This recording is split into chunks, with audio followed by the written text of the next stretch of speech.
Quando a gente joga RimWorld, tem sempre aquela sensação de que alguém do outro lado da tela tá observando a nossa colônia, esperando o momento exato em que a gente reconstruiu o celeiro, curou o último ferido e organizou tudo de novo para então bem ali jogar uma tribo inteira em cima da gente. Parece cruel e parece calculado, parece às vezes quase pessoal. E o curioso é que tecnicamente tem sim alguém, ou melhor, alguma coisa tomando essa decisão. Só que essa coisa não é uma inteligência artificial no sentido que a gente costuma imaginar hoje em dia. RimWorld tem 3 narradores: Cassandra Classic, Randy Randall e Phoebe Chillax. Cada um deles decide quando e o que vai acontecer com a nossa colônia. Cada um enxerga os mesmos dados, sua população, sua riqueza, seu histórico de eventos, de um jeito completamente diferente. Uma delas se comporta quase como um sistema de controle com memória e correção de rota, outra é praticamente amnésica, decidindo tudo do zero a cada rodada. E a terceira usa exatamente o mesmo motor da primeira, só que com os parâmetros ajustados para ser gentil. A pergunta que guia esse vídeo é essa: como o mesmo conjunto de eventos possíveis, aplicados sobre a mesma colônia, pode gerar 3 experiências tão diferentes de jogo, só trocando o qual hiato no controle? E no caminho para responder isso, vamos descobrir que a resposta tem muito menos a ver com inteligência artificial de verdade, tipo redes neurais, aprendizado, dados de treino, e muito mais com arquitetura de decisão, pesos e estado.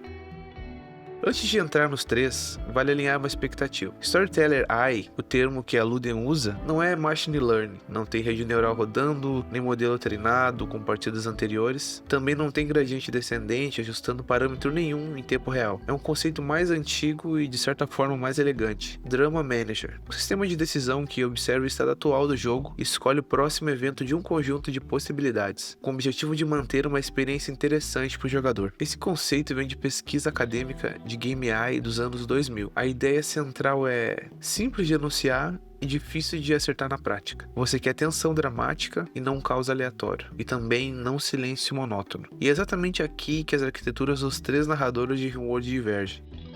Antes da gente falar das diferenças, precisamos entender o mecanismo comum que os 3 compartilham, porque é ele que faz tudo funcionar. Todo narrador de RimWorld opera sobre o sistema de pontos de ameaça. A cada intervalo de tempo, o jogo calcula um valor numérico de quanto desafio a colônia aguenta, derivado principalmente da riqueza total da colônia e do número de colonos. Essa conversão de riqueza e população em um número de pontos é, na prática, uma curva de dificuldade. Quanto mais rica e populosa a colônia, maior o orçamento de pontos disponíveis para gerar eventos. Com esse orçamento de pontos em mãos, o jogo escolhe uma categoria de incidente. Pode ser uma ameaça, tipo um ataque, pode ser algo mais neutro, tipo a chegada de um viajante, pode ser também algo positivo, tipo um cargo pod caindo do céu com suprimentos. Cada incidente possível tem um peso associado, um valor numérico que representa a probabilidade relativa dele ser escolhido dentro da categoria. Esses pesos não são fixos e absolutos, eles são ajustados dinamicamente por condições do jogo. O bioma permite aquele tipo de evento, a população mínima para esse incidente já foi atingida, ou esse tipo de evento já aconteceu recentemente demais. Depois de aplicar todos esses ajustes, o jogo monta uma distribuição de probabilidade. Pensa nisso como uma roleta, onde cada fatia representa um incidente possível, e o tamanho da fatia é proporcional ao peso final daquele incidente. O jogo sorteia um número, olha em qual fatia ele caiu, e esse é o evento escolhido. Essa técnica de seleção ponderada por roleta, aliás, vem direto de algoritmos evolutivos. É a mesma lógica usada para selecionar indivíduos numa população em algoritmos genéticos. Até aqui, os 3 narradores fazem exatamente a mesma coisa. A diferença real começa a aparecer em como cada um decide quando rodar essa roleta, e com que orçamento de pontos. Vale abrir um parênteses aqui, porque tem um detalhe técnico que costuma passar despercebido. A conversão de riqueza e população em pontos de ameaça não é uma reta simples, é uma curva com retornos decrescentes. Colônias muito ricas não recebem pontos de ameaça proporcionalmente infinitos, porque isso tornaria o jogo impossível depois de algumas horas. Existe um teto suave, uma função que achata o crescimento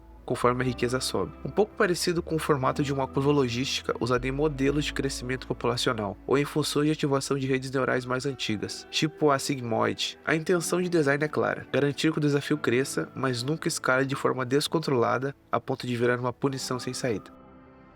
Cassandra é o narrador padrão, e o mais sofisticado dos 3 pontos de vista da arquitetura, porque ela carrega estado ao longo do tempo. Cassandra mantém internamente algo parecido com uma curva-alvo de tensão dramática. Ela quer que a intensidade da experiência suba e desça de forma parecida com uma onda, com picos de ameaça, seguidos de períodos de recuperação, numa progressão geral de dificuldade crescente conforme o tempo de jogo avança. O detalhe interessante é que Cassandra compara o que realmente aconteceu com a colônia, quanto dano ela sofreu, há quanto tempo não acontece um evento grande, contra essa curva-alvo interna e ajusta a próxima decisão para corrigir a diferença. Se faz tempo demais sem um evento grande, ela aumenta a chance de gerar um. Se a colônia acabou de sofrer um ataque pesado, ela reduz a intensidade da próxima rodada, dando um tempo de respiro. Isso é, em essência, um sistema de controle com realimentação. Ela mede o estado atual, compara com o objetivo, calcula o erro entre os dois e usa esse erro para decidir a próxima ação. É o mesmo princípio de um controlador PID, usado em sistemas de automação industrial, só que aplicado a ritmo dramático em vez de temperatura ou velocidade. Essa memória de estado, o histórico recente de eventos, o tempo desde o último pico, que faz a experiência de jogar com a Cassandra parecer escrita. Ela realmente está reagindo ao que aconteceu antes. Range é o oposto exato disso. Range não guarda praticamente nenhum estado sobre o histórico da colônia. A cada intervalo, ele simplesmente sorteia um incidente entre os possíveis, sem se importar se aquele mesmo tipo de evento já aconteceu na rodada anterior, sem tentar equilibrar picos e vales de tensão. Do ponto de vista de arquitetura, isso é um processo estocástico sem memória. Cada decisão é independente da anterior, o que, em termos formais, se aproxima de um processo de Markov de ordem zero. O próximo estado não depende do histórico, só da distribuição de probabilidade atual. Isso explica porque jogar com Range é tão imprevisível. Ele pode, por pura coincidência, jogar 3 ataques pesados seguidos, ou pode passar uma temporada inteira sem nada acontecer. Ele não faz correção de rota, não tem curva de tensão perseguida e também sem descanso garantido depois de um evento grande. A sensação de caos que os jogadores associam a Range não vem de um algoritmo mais louco ou mais criativo, vem exatamente da ausência do mecanismo de realimentação que Cassandra tem. Range é na prática uma versão da mesma engrenagem de pesos e pontos, só que com a camada de memória e ajuste completamente removida. E aqui chega a parte mais reveladora do ponto de vista de engenharia de software. Phoebe Shylock não é um terceiro algoritmo. Ela reaproveita exatamente o mesmo componente de Cassandra, a mesma lógica de curva-alvo, a mesma comparação de erro, o mesmo sistema de realimentação, só que com os parâmetros recalibrados. O intervalo mínimo entre eventos grandes é maior. O multiplicador de pontos de ameaça é reduzido e a curva-alvo de tensão sobe mais devagar. Isso é o mesmo princípio de design orientado a dados que aparece na maioria dos sistemas complexos de jogos de simulação. Em vez de escrever uma classe nova de comportamento para cada narrador, você escreve um componente genérico de gerenciamento de tensão e alimenta esse componente com uma tabela de parâmetros diferente para cada personalidade. Cassandra e Phoebe, do ponto de vista de código, são praticamente a mesma classe rodando com dados de configuração distintos. Range é quem realmente exige um caminho de execução diferente, porque ele ignora a parte de realimentação por completo. Isso é uma decisão arquitetural elegante, porque significa que, se a Ludan quiser adicionar um quarto narrador amanhã, mais agressivo, mais lento, o que for, na maioria dos casos isso é resolvido ajustando uma tabela de valores, e não escrevendo um sistema de decisão do zero. Vale reforçar esse ponto porque ele é importante. Nada disso é aprendizado de máquina no sentido moderno. Não tem a rede neural ou treinamento, não tem generalização a partir de exemplos. É um sistema de regras, pesos, curvas matemáticas e realimentação. Ponto. Cuidadosamente desenhado para parecer inteligente sem precisar ser, no sentido técnico, um modelo aprendido. Isso é, na verdade, uma escolha de arquitetura muito consciente. Um sistema baseado em regras e determinístico, depurável, ajustável à mão pelos designers e completamente previsível em termos de custo computacional. Coisas que o modelo de aprendizado de máquina de verdade dificilmente ofereceria com a mesma facilidade dentro de um jogo rodando em tempo real no computador do jogador.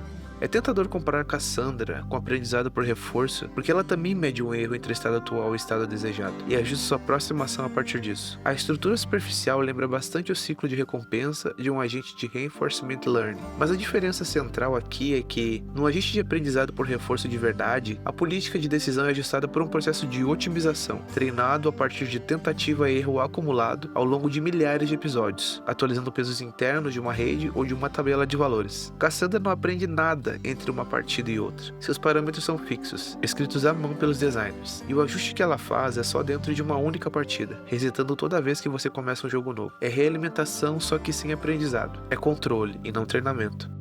Se você separar tudo isso em camadas, a real diferença entre os 3 narradores de Rimworld não é o quanto cada um é inteligente, é a relação que cada um tem com memória e estado. Cassandra lembra do passado recente e usa isso para corrigir o presente. Range esquece tudo a cada decisão. Phoebe lembra igual Cassandra, só que se importa menos com o resultado, porque seus parâmetros pedem menos intensidade. E talvez essa seja a lição mais interessante para levar desse vídeo. Personalidade e sistema de decisão de jogos não precisa vir de algoritmos diferentes. Muitas vezes ela vem de quanto estado o sistema carrega e do quanto ele se importa em corrigir o que já aconteceu. O resto pode ser literalmente a mesma engrenagem girando com pesos diferentes. E é isso, pessoal. Esse foi o vídeo de hoje. Um abraço e até a próxima. Tchau!